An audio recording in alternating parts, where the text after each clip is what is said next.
Flamengo é humilhado pelo Bragantino em noite desastrosa e, por detalhes, só perdeu por 3-0, caiu para o 6º lugar e vê o Palmeiras se distanciar na liderança do Campeonato Brasileiro. Galera, mas antes de falar sobre esse atropelamento de quinta-feira, né, peço a vocês que não são inscritos que se inscrevam no canal Sempre Frá e já chega deixando o seu precioso like. Aquele like de confiança. Comente aqui no conteúdo, compartilhe para geral e não se esqueça de acionar o sininho das notificações. Preciso que você veja os vídeos começo, meio e fim, e com isso nos ajudaria muito com a minutagem do canal. E com todo esse conjunto, né, o YouTube vai liberar e indicar o nosso vídeo a muito mais pessoas e com isso podendo alcançar no final do ano a nossa tão sonhada monetização. Preciso de vocês e só tenho o meu trabalho a oferecer. Espero que vocês gostem e me aceitem, me dê aquela força e aquela moral com o meu trabalho. Fica aqui a minha sincera gratidão e vamos começar com mais uma nova matéria. Galera, Bragantino atropelou o Flamengo em casa e volta a vencer no Brasileirão. Tivemos o Pulgar expulso, né? E o time de Leonardo Jardim jogou muito mal na volta da data FIFA. Coisa que não é novidade, porque entra e sai treinador, mas toda vez que o Flamengo vem de uma longa parada, a seguida vem uma péssima partida. Isidro Pita, Gabriel Lucas e Lucas Barbosa marcaram os gols da partida. Aliás, belíssimos gols, né? Diga-se de passagem. E olha que eles ainda perderam muita chance e poderia ter construído um placar bem mais elástico no jogo que encerrou a 9ª rodada. O Flamengo, que ainda viu Pulgar infantilmente por puro desequilíbrio receber o cartão vermelho no início do segundo tempo. Foi de fato uma noite para se esquecer. Nada deu certo, né? Talvez novamente escolhas erradas, mas o que se dá para fazer, né? Que parece até que os caras estão de sacanagem, né? Ou são ruins, sei lá, ou alguma coisa de muito errada ali tem ali. Como pode jogar tão mal? Tiveram 10 dias treinando, aliás, não é isso que a maioria dos treinadores pede, tempo para treinar a sua equipe ali? E o Flamengo teve, né? E aí eu lhe pergunto, o que ele fez nesses 10 dias de treinamento? O time totalmente desorganizado na defesa, laterais nulos e inseguros, sem criatividade no meio e ataque. O primeiro gol do Bragantino, por volta de 17 minutos do primeiro tempo, eu lhe pergunto, alguém reparou onde estava a dupla de zaga do Flamengo, Vitão e Ortiz? Bem mais avançado, quase no meio campo, e aí veio o esticão. Aliás, uma ótima metida de bola do Capixaba, né? E quem tentou fechar por ele de maneira ingênua, né? E toda a torta foi Ayrton Lucas, que não se adiantou para deixar o jogador impedido, e sem êxito, nem ele, nem Vitão, que ficou para trás só no lançamento e no domínio do Pita, né? Dominou com a direita e com rapidez no segundo toque, com a própria perna direita encobriu Rossi, que estava ali um pouquinho ali acima da pequena área. Nada pôde fazer. O Rossi sempre se adianta e nesse lance foi pura genialidade do adversário, porque quantas vezes um atacante tem um goleiro adiantado à sua frente e não consegue, no mínimo, encobrir com o êxito e maestria o goleiro. Puro êxito do atacante, né? O modo do Rossi jogar sempre foi adiantado. A defesa em si é que vacilou e acabou vendendo o nosso goleiro. E esse gol matou o Flamengo dali pra frente. Foi Bragantino em cima o tempo todo. E poderia até piorar, e aconteceu no segundo gol, aos 38 minutos da cobrança de escanteio, né? O Mosqueira domina a bola e passa de passagem pelo Royal, que só acompanha, só olha. O jogador do Bragantino carrega e rola maciamente para entrar da área. E ainda tem um corta-luz que passa da chegada do Gabriel, que domina, conduz a bola e chuta bem forte, sem marcação. Luiz Araújo demorou muito no combate. Lino e Pulgar também vacilaram nesse lance. Aliás, o Pulgar era para estar exatamente ali no rebote e o Flamengo estava todo atrás da linha da bola e quase todos dentro da área no lance. Além de Gabriel, que fez o gol, tinha umas 3 opções ainda livres, né? E veio o segundo tempo, né? E imagina, estava 2-0 o adversário fora de casa, né? E era outro tempo de jogo. E era 2 minutos o Eric Pulgar, a arrogância, ignorância, irritação técnica e um descontrole absurdo para o jogador de seleção experiente, né? Ele agride o adversário depois de forte disputa de bola. E aí ficou mais fácil tomar mais gol do que tentar algo melhor na partida. novamente e cobrou esse escanteio, agora pelo lado esquerdo da nossa defesa, lateral direito Agostinho Santana, bateu na área e sobem 2 do Bragantino sozinho, e quem testa faz o gol é Lucas Barbosa, testa para o chão como manda o figurino e dificulta a defesa para a Rossi, e mais uma vez não veio falha do goleiro e sim de Jorginho e de Vitão, que não saíram do chão, e olha que tínhamos 6 jogadores nossos dentro da área, lembrando que pouco mais à frente, aos 20 minutos, Rossi fez uma defesa de cinema em chute forte de primeira do atacante Herrera, que tinha acabado de entrar. Mas veio o quarto gol, né, aos 27 minutos do segundo tempo. Nico de la Cruz pelo lado direito entrega para Cebolinha na entrada da área, o jogador encaixotado, muito marcado, e ainda assim tenta o chute, mesmo assim é um gol. A bola bate no jogador do Bragantino, Matheus Fernandes, que fica com a bola e arranca em contra-ataque, tipo 3 contra 1, só tinha Ayrton Lucas atrás. Porque o Ortiz e Vitão já estavam na área na tentativa do chute Cebolinha, né? E a bola é aberta para a Mosqueira, que entra sozinho pelo lado esquerdo, e na saída de Rossi toca no canto esquerdo, rente à trave. Por sorte, o VAR foi chamado e na origem da jogada a bola bateu na mão do jogador Matheus Fernandes, que estava com o braço levantado. E aí ficou nos 3-0, que foi pouco, porque tiveram um gol num lado e uma defesa magistral de Rossi. O Flamengo não criou uma clara, cristalina chance de gol. Não mostraria nada se o resultado terminasse um sonoro 5-0 para eles. E aí é culpa de quem?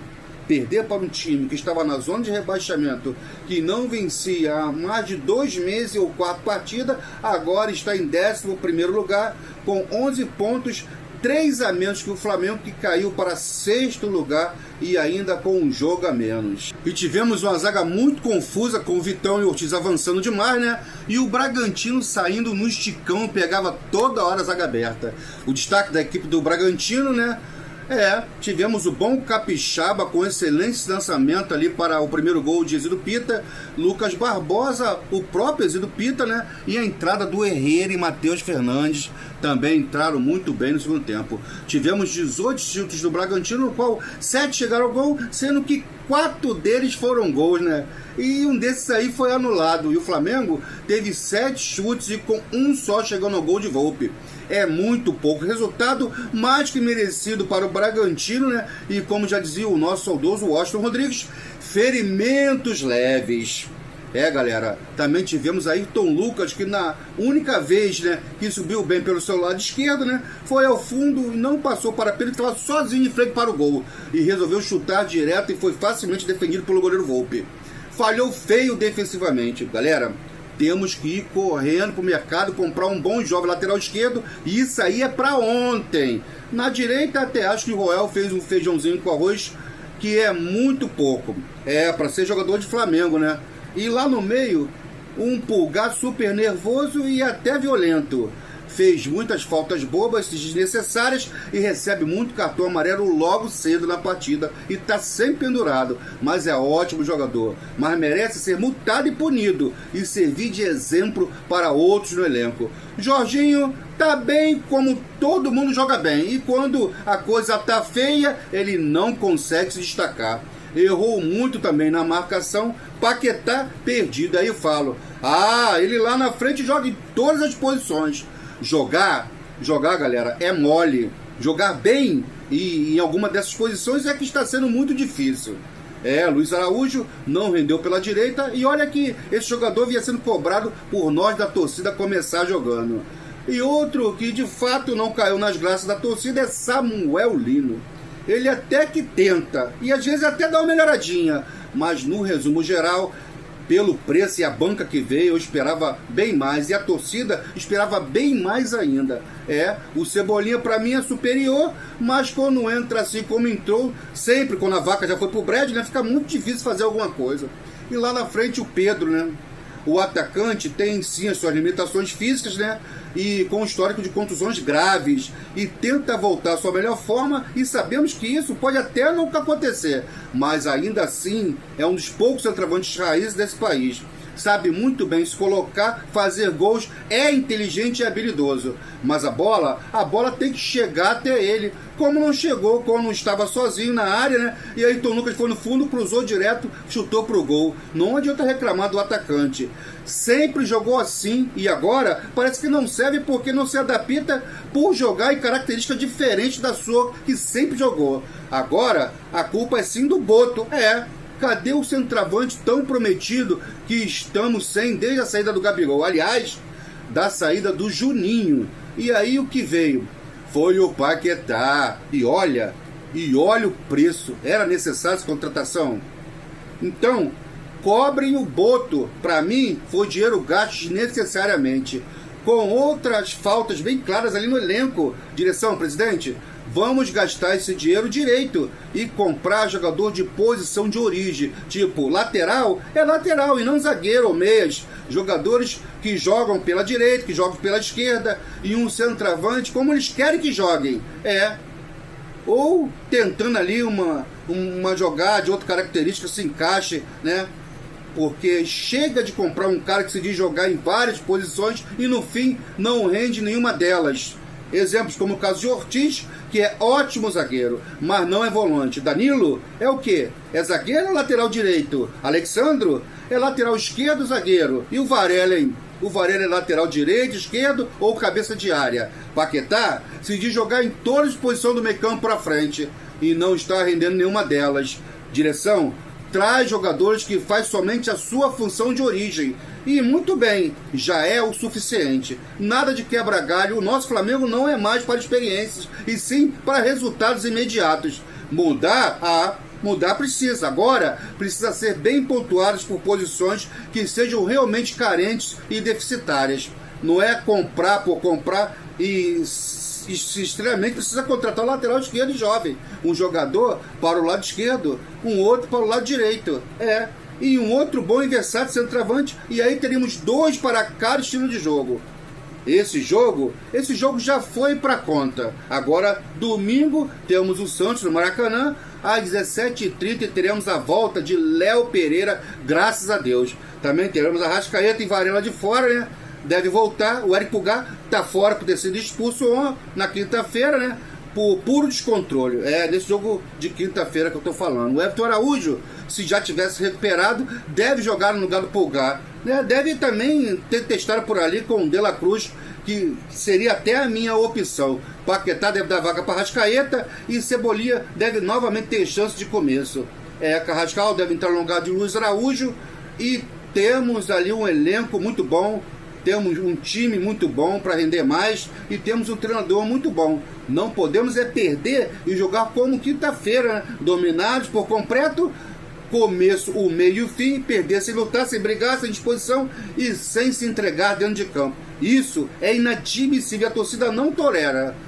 Presidente Bape, manda logo esse Boto para vazar, porque esse cara aí só quer esperar o fim do mês para ver sua graninha depositada na sua conta. E se entregar mesmo boas coisas para o elenco e para o Flamengo, até agora nada. E ainda, para mim, ele é o responsável por a eventual crise no elenco, se vier de fato acontecer de maneira mais contundente. Galera, vou ficando por aqui e peço a vocês que se inscrevam no canal sempre, deixe o seu like, comente, né, neste vídeo e nos outros que também você gostar, né? Compartilhe para geral, fique ligado no canal, veja o máximo nosso vídeo, começo, meio e fim, e nos ajude com as minutagens em dezembro. Quando dezembro chegar, vamos juntinhos monetizar esse canal, que é meu, é seu, é de todos nós. E antes de terminar, quero mais uma vez falar do melhor bar e petiscaria da Baixada Fluminense. A Calçada do Bruno.